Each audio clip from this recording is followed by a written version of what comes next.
নমস্কার বন্ধুরা, মনিকা রান্না সকলকে স্বাগত জানাই। আজ আপনাদের সঙ্গে শেয়ার করব শক্তিগড়ের ল্যাংচা। মুড়ি দিয়ে খুব ঝটপট, খুব সহজে, অল্প সময়, অল্প উপকরণ দিয়ে তৈরি করে দেব। আপনাদের সঙ্গে শেয়ার করব শক্তিগড়ের ল্যাংচা। আপনারা কিন্তু বাড়িতে একবার হলো ট্রাই করবেন, আর ট্রাই করে আমাকে কমেন্ট করে জানাবেন। চলুন বন্ধুরা, আজকে ঝটপট আপনাদের সঙ্গে শেয়ার করব।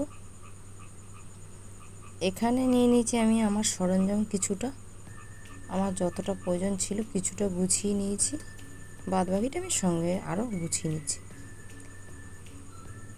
এখানে নিলাম 1 প্যাকেট পাউডার দুধ 10 টাকা দামে, একটা ডিম, চিনি, ঘি। এখানে প্রথমে আমি শিরাটা তৈরি করে নিচ্ছি। 1 বাটি চিনি দিলাম আর 1.5 বাটি জলটা দিলাম, দিয়ে এটাকে চিটচিটে না করলেও হবে। দিয়ে দিলাম 2টো এলাচ দানা।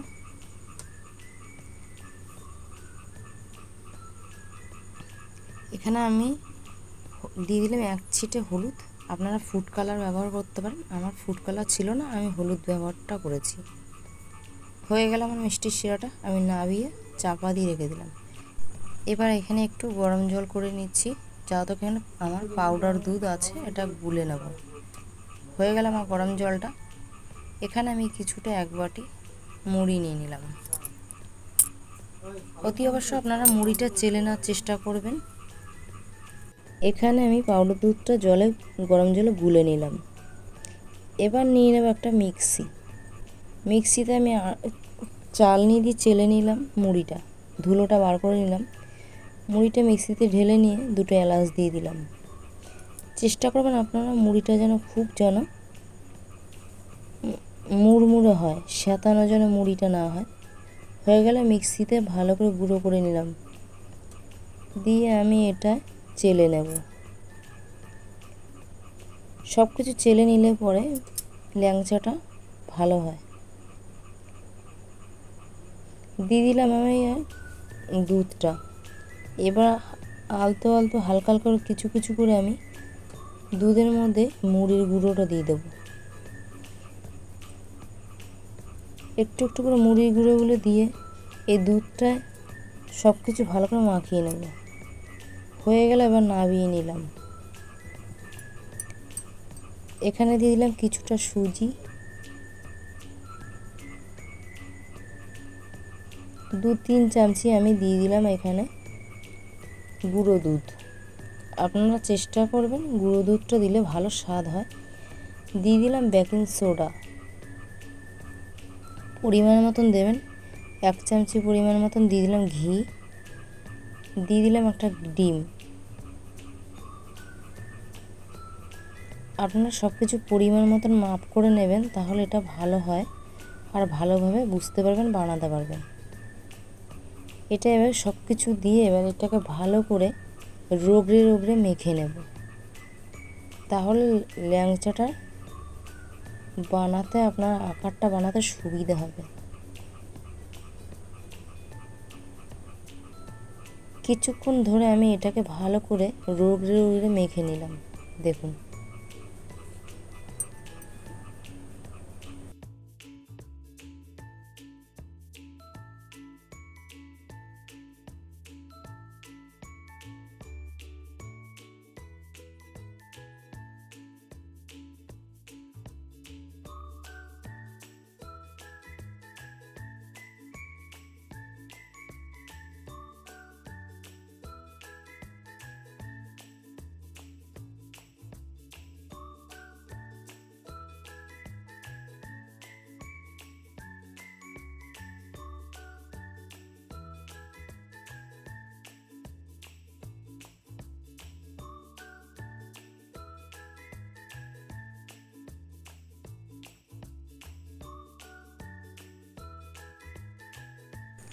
এখানে আমার সব ল্যাংচাগুলো বানানো হয়ে গেল।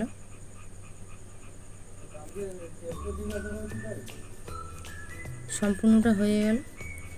এরকম কড়াই মিডিয়াম আগুনে আমি এক এক করে সব ল্যাংচাগুলো হালকা হালকা করে ভেজে নেব।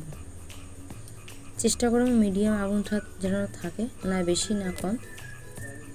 তাহলে এটা ভিতর থেকে ভালো হয়ে আসবে আর উপর থেকে বেশ কালারটা রঙটা আস্তে আস্তে ধরবে।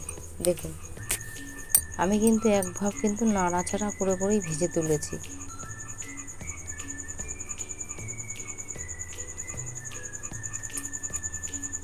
এক এক করে সম্পূর্ণগুলো আমার ভাজা হয়ে গেছে। এবার আপনারা চেষ্টা করবেন এটা যেন পুরো না গরম থাকে, হালকা হালকা গরম থাকে।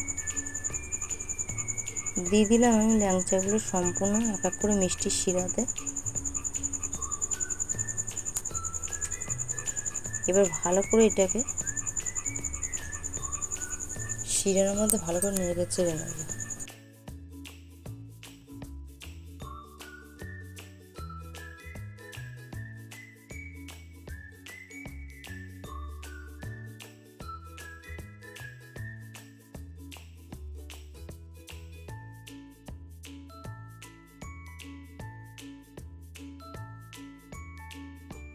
দেখুন দুর্দান্ত একটা মজাদার নাস্তা ও টিফিন তৈরি করলাম। আপনাদের যখনই মন চাইবে আপনারা কিন্তু বাড়িতে তৈরি করে খেতে পারেন। দেখুন কত সুন্দর কালার হয়েছে, দারুণ কালারও কিন্তু দারুণ খেতেও টেস্টি সুস্বাদও। কিন্তু বাড়িতে কেউ আসলে, কোনো অতিথি আসলে, আহ্বান করলে আপনারা ঝটপট এইভাবে ল্যাংচা কিন্তু বানিয়ে খাওয়াতে পারেন। দেখুন রসে টইটম্বু হয়ে গেছে। এটা আমি চামচি আপনাদের সঙ্গে কেটে শেয়ার করছি। দেখুন একদম নরম তুলতুলে রসালো হয়েছে আর রসে একদম পুরো মজে গেছে। দেখুন দেখুন কত সুন্দর রস গিয়ে ভিতরে মজে গেছে, রসে টইটম্বু হয়ে গেছে। দেখলে মন চাইবে খেতে। দুর্দান্ত টেস্টি দুর্দান্ত ল্যাংচা কিন্তু হয়ে গেল। আজকের রেসিপিটা আমি এখানেই শেষ করছি। ততক্ষণের জন্য আপনারা ভালো থাকবেন, সুস্থ থাকবেন। নেক্সট টাইমে আমি আবার ফিরে আসছি নতুন নতুন ভিডিও নিয়ে, নতুন নতুন রেসিপি নিয়ে। ততক্ষণের জন্য আপনারা ভালো থাকবেন, সুস্থ থাকবেন ভাই। আর নতুন বন্ধুরা যারা সাবস্ক্রাইব করেনি, সাবস্ক্রাইব করে আমার পাশে থাকবেন, লাইক শেয়ার কমেন্ট করবেন। Tata bye bye.